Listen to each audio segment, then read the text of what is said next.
Untuk menekan harga sembako di pasaran, pemerintah Kota Palembang gencar menggelar bazar kebutuhan pokok. Bazar kebutuhan pokok ini sendiri akan dilaksanakan merata di 18 kecamatan di Kota Palembang. Seperti halnya di halaman kantor Camat Sematang Borang. Senin pagi, Wakil Wali Kota Palembang Fitrianti Agustinda meninjau secara langsung bazar kebutuhan pokok masyarakat yang diikuti para pedagang pasar tradisional dan toko modern serta pihak Bulog. Fitri mengungkapkan bazar kebutuhan pokok masyarakat ini merupakan agenda tahunan pemerintah Kota Palembang setiap bulan suci Ramadan hingga menjelang Idul Fitri.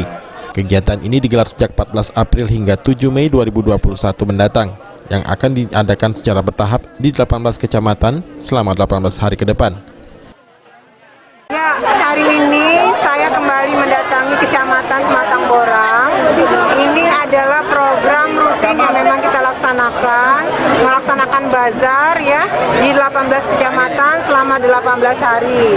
Jadi ini program dari pemerintah Kota Palembang yang memang sudah terjadwal setiap tahunnya.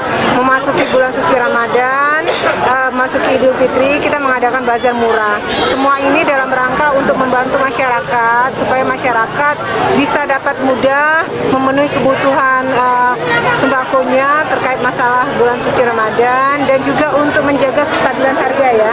Jangan sampai harga yang menjadikan kebutuhan pokok itu menjadi lebih tinggi. Dan alhamdulillah hari ini cukup mendapatkan respon yang sangat besar dari masyarakat, khususnya di Kecamatan Sematang Borang.